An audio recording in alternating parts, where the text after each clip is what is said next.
Assalamualaikum warahmatullahi wabarakatuh. Alhamdulillah, alhamdulillahirabbil alamin. Hamdan yuwafi ni'amahu wa yukafi mazidah. Ya Rabbana lakal hamd kama yanbaghi li jalali wajhikal karim wa 'azimi sultanik. Subhanaka la nuhsi thana'an kama asnaita 'ala nafsik. Falakal hamdu hatta tarda wa lakal hamdu idza radita wa lakal hamdu ba'da ridha. Allahumma salli wa sallim wa karrim wa majjid wa 'azzim wa zid wa tammim ala sayyidina Muhammad wa ala ali sayyidina Muhammad. Amma ba'd. Alhamdulillah kita diberikan kesehatan oleh Allah, diberikan waktu untuk bisa menjadi lebih baik lagi. La haula wala quwwata illa billahil aliyyil azim. Bahwasanya tidak ada daya kekuatan kecuali daripada Allah Subhanahu wa taala yang maha tinggi, maha luhur dan maha agung. Kita bergerak menuju kebaikan ini pada dasarnya adalah diinginkan oleh Allah menjadi baik. Oleh karenanya kita patut bersyukur kepada Allah dengan ucapan alhamdulillah dan juga dengan kegiatan yang baik, dengan perbuatan yang baik, perbuatan ataupun ucapan ataupun tingkah hati yang baik. Karena itu adalah rasa syukur kita yang kita ungkapkan kepada Allah Subhanahu wa taala. Bohong ketika seseorang menyampaikan kita bersyukur kepada Allah tapi kita tidak melaksanakan atau tidak melakukan hal-hal yang baik. Itu suatu niscaya. Baik, selanjutnya adalah fikih puasa, filosofi puasa. Ada kisah di dalam kitab Dzurratun Nasihin karangan Syekh Utsman bin Hasan Asy-Syakir Al-Khaubawi bahwasanya ada suatu kisah kenapa disyariatkannya puasa kepada manusia. Dahulu Allah Subhanahu wa taala menciptakan akal dan nafsu. Allah Subhanahu wa taala ketika menciptakan akal diciptakan oleh Allah, lalu oleh Allah Subhanahu wa taala ditanyai, akal akbili, akal menghadaplah kepadaku, akal menghadap kepada Allah, akal pergilah dariku, akal pergi dari Allah, maksudnya menjauh begitu. Lalu akal disuruh mendekat oleh Allah. Setelah mendekat ditanyai oleh Allah, wahai akal, man ana wa man anta, akal siapa saya dan siapa engkau, katanya Allah Azza wa Jalla. Akal menjawab, ana abduka dhaif wa anta khaliq wa anta rabbi, katanya akal. Akal menjawab, ya Allah, saya ini adalah hambamu yang lemah dan engkau adalah Tuhanku. Engkau adalah yang menciptakanku, katanya akal. Lalu Allah Subhanahu wa taala menciptakan nafsu. Nafsu oleh Allah diciptakan, setelah itu ditanyai nafsu. Diajak berbicara begitu. Nafsu, wahai nafsu, akbil, menghadaplah kepadaku. Nafsu diam saja, tidak menghadap kepada Allah Subhanahu wa taala. Lalu yang kedua, wahai nafsu, mendekatlah kepadaku. Tidak mendekat, nafsu diam saja. Akhirnya oleh Allah Subhanahu wa taala disiksa di neraka jahanam selama 100 tahun. Akhirnya setelah disiksa 100 tahun diangkat lagi oleh Allah. Ditanyai lagi, wahai nafsu, man ana wa man anta?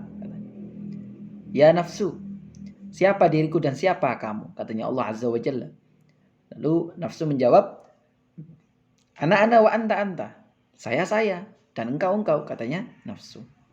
Lalu oleh Allah Subhanahu wa taala nafsu dimasukkan di neraka jahanam yang tidak diberi minum dan makan.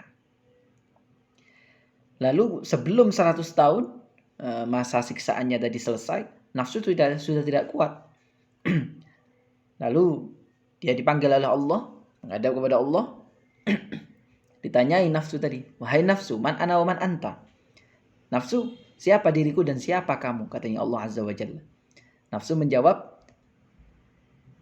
ana abduka dhaif wa anta khaliq. Akhirnya nafsu mengakui kekalahannya atau mengakui kelemahannya, bahwasannya saya adalah hambamu yang lemah dan engkau adalah Tuhanku, katanya nafsu. Oleh karenanya disyariatkannya puasa oleh Allah kepada manusia adalah untuk mengontrol hawa nafsunya. Rasulullah Shallallahu Alaihi Wasallam bersabda bahwasanya untuk mengontrol hawa nafsu, ya, itu adalah dengan berpuasa. Karena apa? Dengan berpuasa, nafsu itu akan terkontrol dengan baik. Bahwasanya ada hadis daripada Rasulullah, barang siapa yang sudah man istata'a minkumul ba'a falyatazawwaj, barang siapa yang sudah mampu, ya, dan sudah kuat atau bisa menafkahi begitu secara zahir ataupun batin, dia diminta untuk menikah. Namun jika tidak menikah, maka diharuskan atau dianjurkan baginya berpuasa agar bisa mengontrol hawa nafsunya. Baik, filosofi puasa sendiri, ya, terutama di Indonesia, ya, puasa itu bukan sekedar ibadah yang wajib yang harus dikerjakan oleh umat Islam. Namun di sisi lain, puasa memiliki banyak sekali hakikat artinya, yaitu menumbuhkan rasa sosial.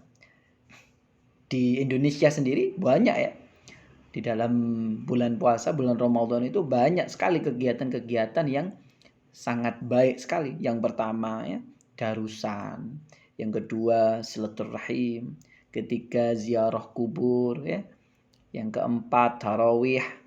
Yang kelima, iktikaf. Yang keenam, sholat malam. Itu menumbuhkan sikap sikap-sikap toleransi dan sikap-sikap sosial budaya yang sangat tinggi di tengah masyarakat. Oleh karenanya tidak cukup dengan hanya berpuasa, tapi puasa sendiri filosofinya juga menyangkut hal-hal yang bersifat sosial budaya. Tidak hanya hablum minallah, tapi hablum minan nas juga ditumbuhkan dengan ibadah puasa itu sendiri, begitu. Nah, di dalam kata saum dan siam sendiri ada beberapa ulama yang berbeda pendapat. Namun secara umum sebenarnya sama, karena Rasulullah Shallallahu Alaihi Wasallam bersabda, ya, terkait dengan puasa ini, itu di hadits Bukhari dan Muslim memakai kata saum dan siam. Di pendapat lain, saum sendiri adalah melaksanakan puasa, begitu, yang hanya menahan atau tidak berbicara sama sekali. Kalau siam itu adalah menahan daripada makan dan minum ataupun hal-hal yang dapat menyebabkan batalnya puasa. Jadi cukup berbeda antara saum dan siam. Namun pada kenyataannya atau pada hakikatnya banyak para ulama yang berpendapat bahwa saum dan siam itu sebenarnya sama. Sama, ya. Kata saum sendiri, ya, atau siam berasal dari soma yasumu yang bermakna imsak, menahan. Nah, rukut diam tidak bergerak, wukuf berhenti. Nah, ini adalah etimologi atau lughah daripada secara bahasa daripada definisi puasa itu sendiri.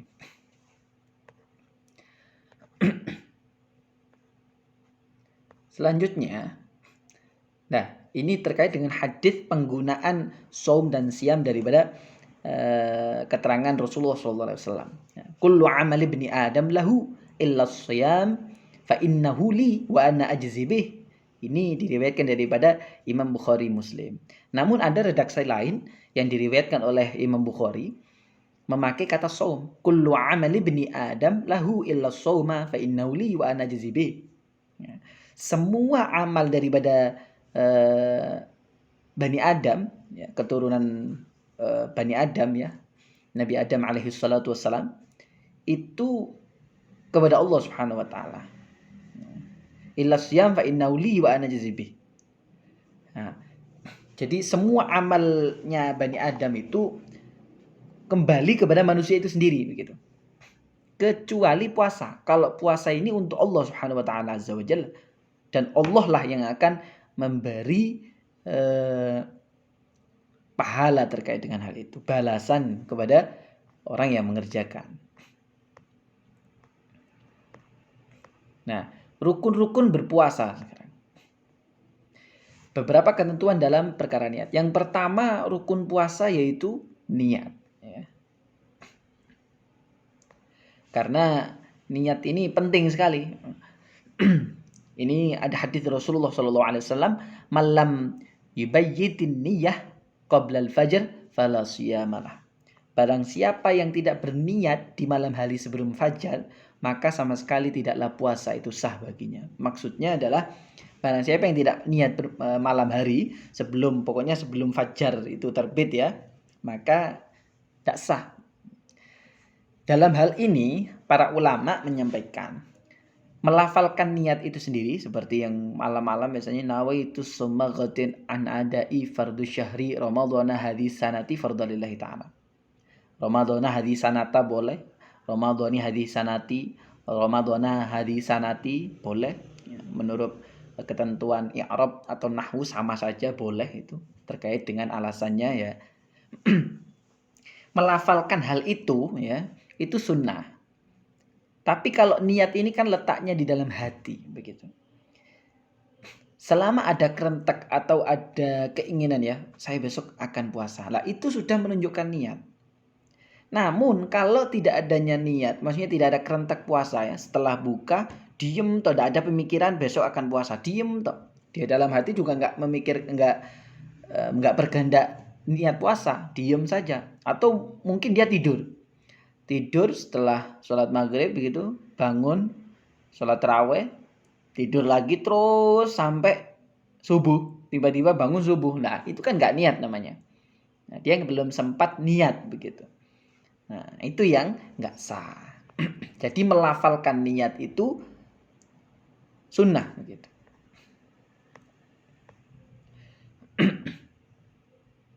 Ya. Nah, selanjutnya setelah niat tadi, dia harusnya meninggalkan perkara-perkara yang dapat membatalkan puasa, seperti makan, minum, ya, berhubungan suami istri ataupun seksual. Nah, ini sudah sangat diperinci ya. Banyak kali hal-hal yang membatalkan puasa sampai nanti maghrib datang. Sampai masuk waktu maghrib. Nah, syarat wajib puasa sekarang. Ada beberapa syarat wajib puasa. Yang pertama, dari puasa bulan Ramadan harus muslim dan muslimah. Maksudnya dia beragama Islam. Syarat wajib puasa adalah beragama Islam. Ini di dalam kitab Yaqutun Nafisah. Gitu. Yang pertama adalah Islam. Jadi nggak sah kalau bukan orang Islam begitu. An Abi Abdurrahman Abdullah bin Umar bin Khattab radhiyallahu anhu qala sami'tu Rasulullah sallallahu alaihi wasallam yaqul bunyal Islamu ala khamsin syahadatu an la ilaha illallah wa anna Muhammadar Rasulullah wa iqamus shalah wa ita'iz zakah wa hajjul bait wa shaum Ramadan. Ya, ada redaksi lain mungkin. Jadi diceritakan daripada Abi Abdurrahman yaitu Abdullah bin Umar bin Khattab, beliau berkata Rasulullah sallallahu alaihi wasallam, beliau mendengarkan Rasulullah bersabda bahwasanya Islam ini dibangun atas 5 hal. Yang pertama syahadat kepada Allah Subhanahu wa taala, biqauli asyhadu an la ilaha illallah wa asyhadu anna Muhammadar Rasulullah. Ya. Yang kedua mendirikan salat, yang ketiga mengeluarkan zakat, yang keempat haji, yang kelima puasa Ramadan. Yang kedua, syarat yang kedua sekarang baligh ya atau taklif. Ya, memiliki usia minimal 9 tahun bagi laki-laki ya.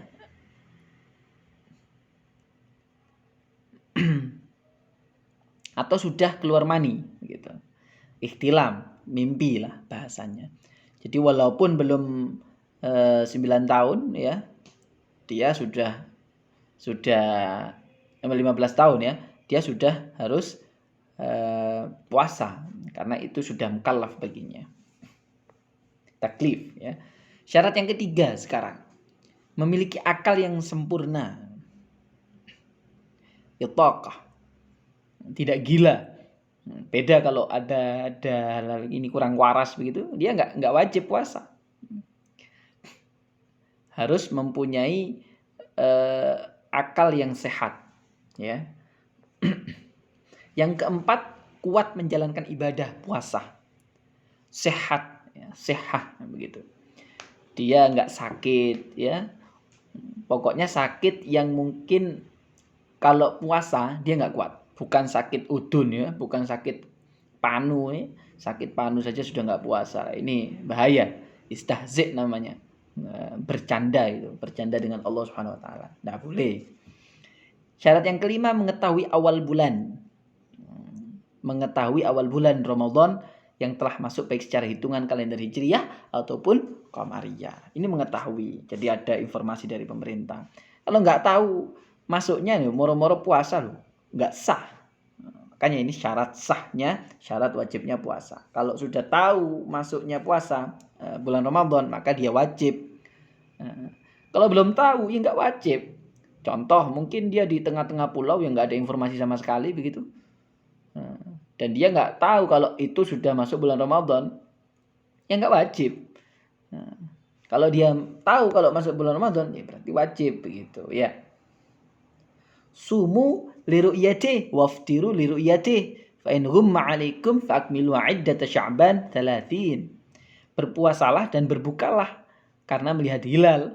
Apabila hilal tidak terlihat atau tertutup awan, maka sempurnakanlah hitungannya menjadi 30 untuk bulan Sya'ban.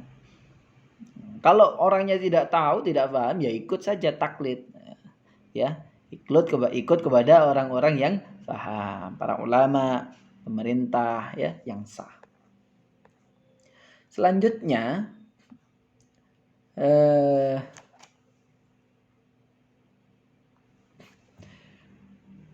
bagi seseorang individu yang berpuasa tidak cukup hanya melaksanakan kewajiban-kewajiban pada saat puasa, melainkan kita juga dituntut untuk menjaga diri dari perkara-perkara yang dapat membatalkan puasa ataupun membatalkan pahala puasa begitu yang sedang kita lakukan.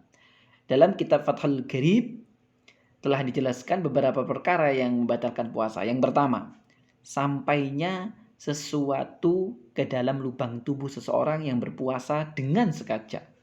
Berbeda ya, dengan sengaja.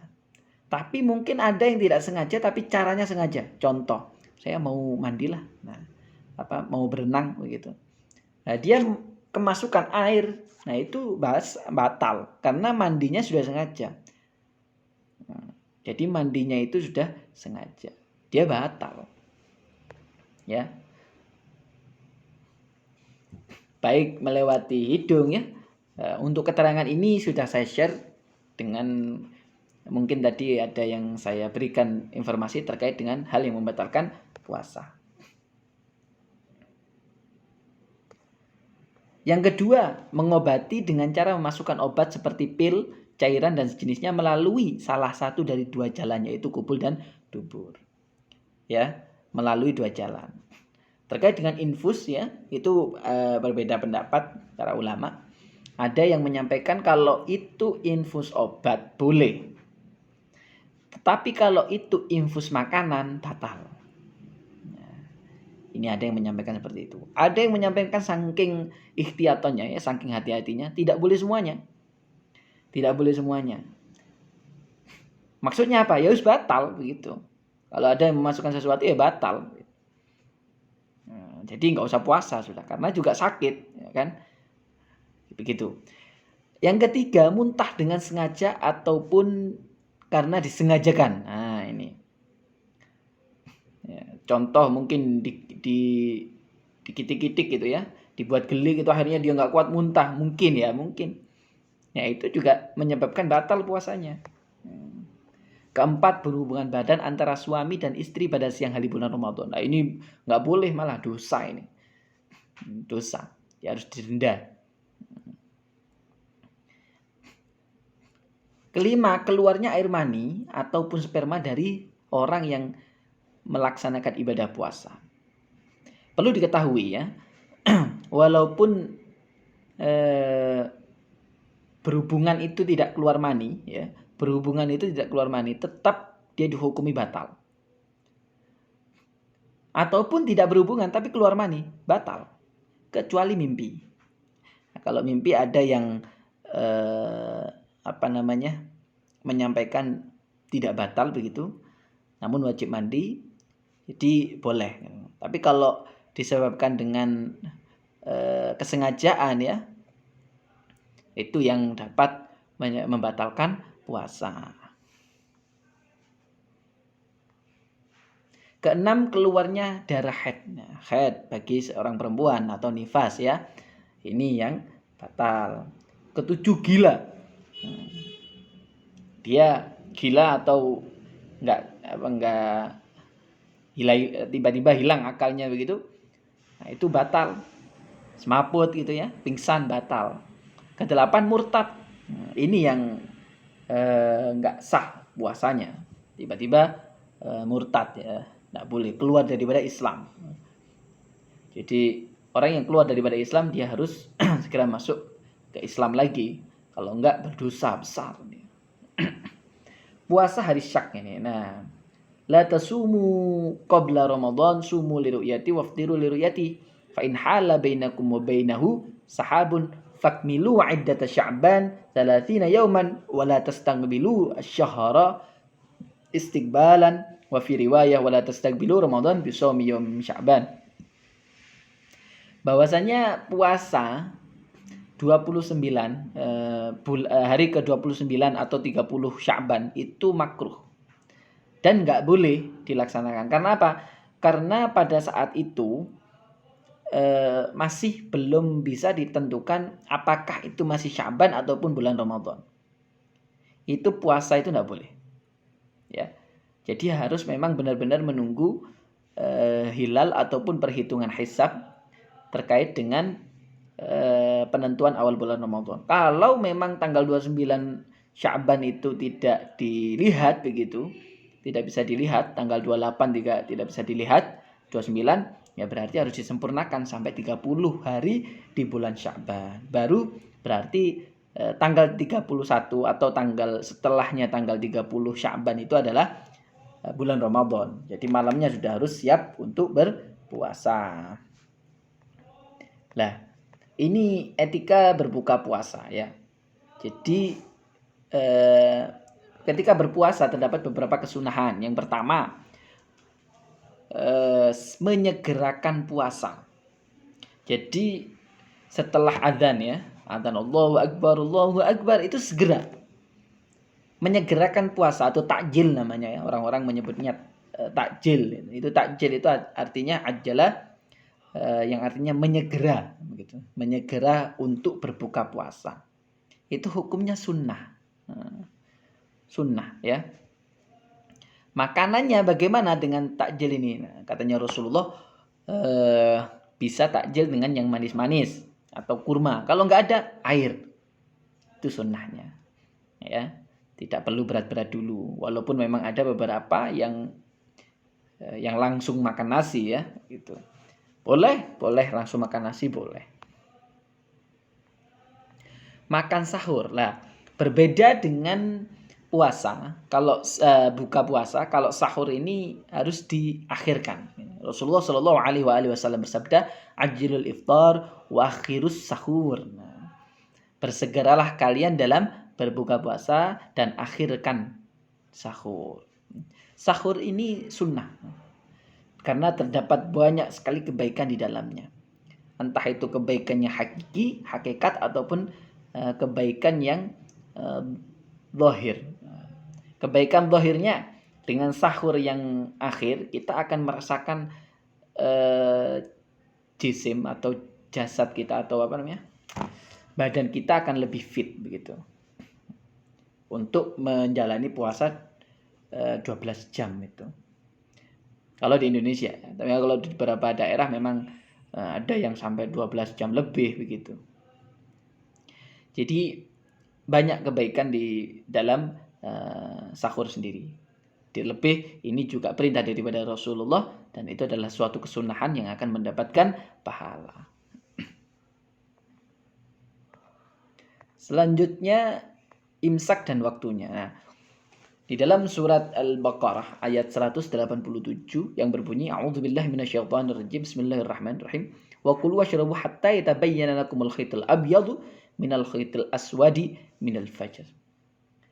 Makanlah dan minumlah kamu sekalian sehingga jelas bagi kamu sekalian benang yang putih dari benang yang hitam, yaitu fajar. Maksudnya kita harus menahan dulu begitu.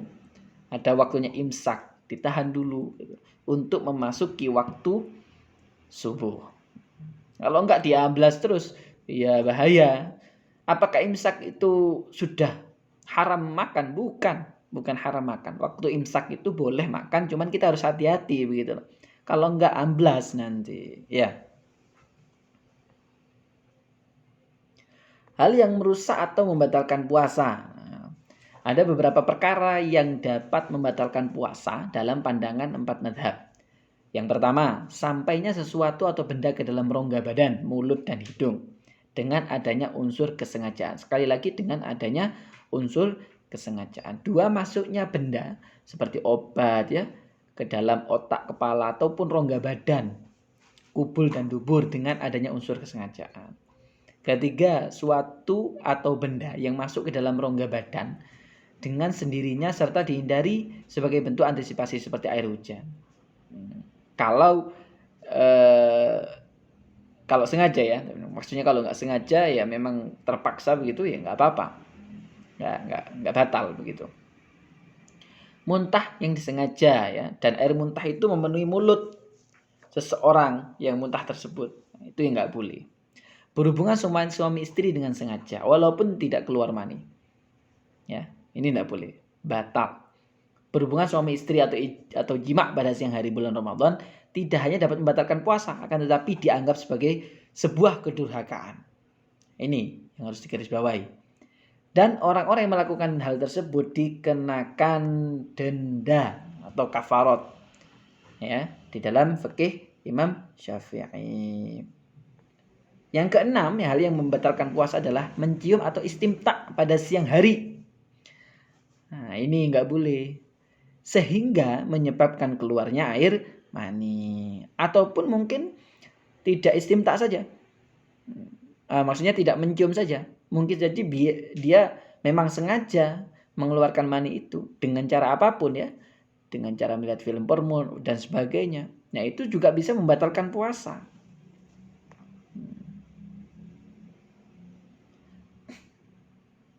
7, mengeluarkan air mani dengan jalan bersetubuh atau bersentuhan, onani. Nah, ini nggak boleh juga. Nah, tidak sadar, gila dan mabuk yang disengaja membuat dirinya tidak sadar, itu yang nggak boleh juga ya. Jadi beberapa hal itu tadi adalah hal yang membatalkan puasa. Beberapa hal juga yang membolehkan tidak berpuasa. Yang pertama, berpuasa akan menyebabkan kemudaratan bagi jiwanya. Dia kalau berpuasa nanti tertimpa sakit begitu ya. Nah, itu enggak apa-apa enggak berpuasa. Seperti sudah tua begitu, sudah banyak penyakitnya, dia enggak kuat berpuasa. Kalau berpuasa nanti akan menyebabkan terkena hal yang lain dan itu akan sangat menderita begitu. Atau lebih-lebih menyebabkan dia kematian. Nah, itu yang enggak boleh. Maksudnya enggak apa-apa dia meninggalkan puasa. Yang kedua, musafir, berpergian jauh yang dibenarkan oleh syara. Ya, sekali lagi yang dibenarkan oleh syara. Bukan bepergian yang maksiat atau hal-hal yang malah mendatangkan melanggar ketentuan daripada Allah Subhanahu wa taala, bukan. Dan ini pun berpergian jauhnya sudah ada aturannya ya. Setara dengan 85 km. Walaupun memang ada beberapa ulama yang berbeda pendapat ya, terkait dengan jarak. Karena yang disebutkan oleh Rasulullah adalah 6 farsah. Gitu. Yang ketiga, lansia yang sudah tidak mampu lagi, orang yang sudah tua begitu. Tidak apa-apa. berpuasa. Karena sudah walal ladzina yutiqunau fidyatun ta'amu miskin, dan wajib bagi mereka yang berat menjalankannya. Jika mereka tidak berpuasa, maka mereka harus membayar fidyah. Yang keempat, wanita hamil ataupun wanita yang menyusui anaknya. Nah, ini nanti diperinci lagi ya. Yang hamil atau sedang menyusui anaknya boleh tidak berpuasa pada bulan Ramadan, dengan ketentuan bila perempuan itu mengkhawatirkan keadaan fisiknya atau anaknya, maka keduanya boleh tidak berpuasa. Nah, ini keterangan ini nanti akan diperinci lagi ya. Itu bisa dibaca ya. Selanjutnya, hukum orang mati masih mempunyai tanggungan puasa. Nah, Rasulullah Shallallahu Alaihi Wasallam bersabda bahwasanya jika ada, nah ini man mata wa alaihi siyamun soma anhu waliyuhu. Ini hadits diriwayatkan oleh Sayyidah Aisyah radhiyallahu an dan Imam Tirmidzi. Rasulullah Shallallahu Alaihi Wasallam bersabda, barang siapa yang mati sedangkan dia mempunyai tanggungan puasa, maka walinya yang akan membayar puasa baginya. Nah, ini harus diqodoi gitu. Bagi orang tua kita atau saudara kita atau siapapun yang menjadi tanggungan kita wajib mengqodok puasanya. Ataupun kalau tidak, kita membayar orang untuk berpuasa. Ataupun diganti dengan membayar boleh. Bayar fidyah ya. I'tikaf. Nah, ini kan salah satu amaliyah yang biasa dilaksanakan oleh orang-orang.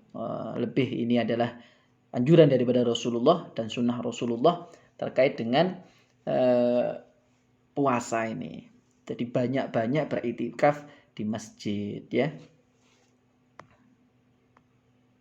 Beberapa hal terkait dengan hikmah dan rahasia puasa. Yang pertama, puasa dapat menghindarkan seorang individu untuk berlaku sombong dan congkak. Akhirnya kita dapat memahami orang lain, bahwasanya orang lain yang belum pernah makan, belum pernah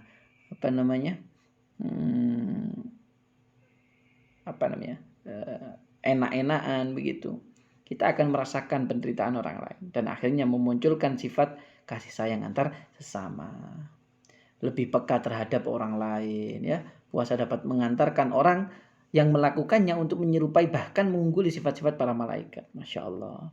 Ibadah puasa mampu menundukkan, mengalahkan musuh, yaitu setan. Karena apa? Setan dibelenggu. Dan juga terlebih nafsu kita sendiri. Ya. Terkait dengan kegiatan-kegiatan puasa, ini sangat banyak sekali ya. Ada puasa Rajab, ada puasa Sya'ban, ada puasa Muharram ya. Nah, ini tadi faedah-faedah daripada puasa. Sifat jasmania membuat kita ini lebih sehat lagi. Sumu tasihu. Berpuasalah kalian maka kalian akan sehat, katanya Rasulullah SAW. Bahkan orang yang mau melaksanakan operasi pun mereka harus berpuasa. Beberapa hal diwajibkan untuk berpuasa, begitu. Menaklukkan kesombongan, menjernihkan hati, menjadikan pribadi yang sabar, karena as-shaum nisfus sabar. Puasa itu adalah sebagian daripada kesabaran, begitu. Orang yang berpuasa berarti dia mempunyai sebagian daripada kesabaran. Menjadikan orang berpuasa menjadi pribadi yang amanah, ya. Akhirnya dia jujur. Bagaimana dia berpuasa sedangkan dia berbohong? Berbohong itu menyebabkan pahala, dia tidak mendapatkan pahala puasa. Dan banyak lagi hal-hal atau kegiatan yang menyebabkan kita menjadi orang yang baik ya, selama kita berpuasa. Yang selanjutnya adalah terkait dengan ini puasa-puasa sunnah.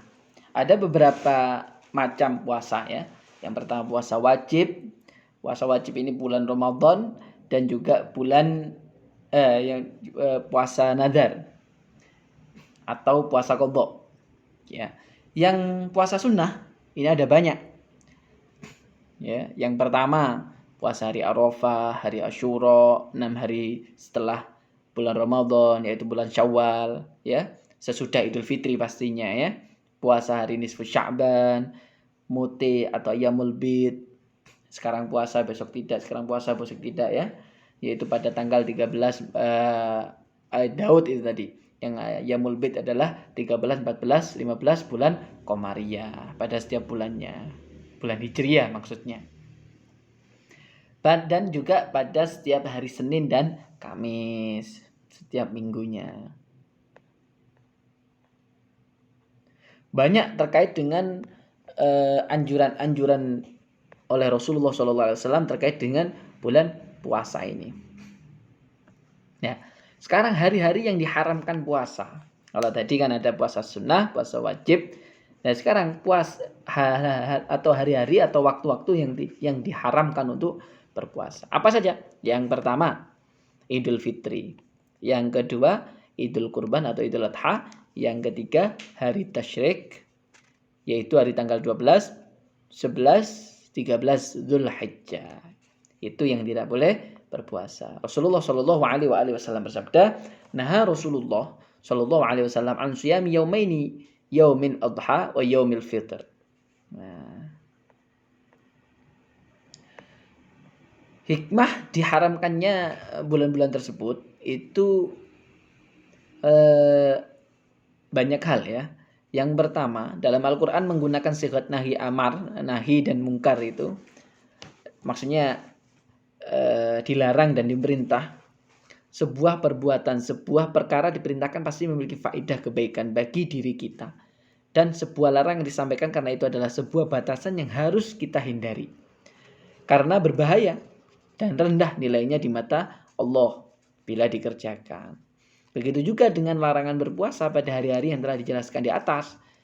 Hari-hari yang Idul Adha, Idul Fitri dan juga Idul Tasyrik tadi.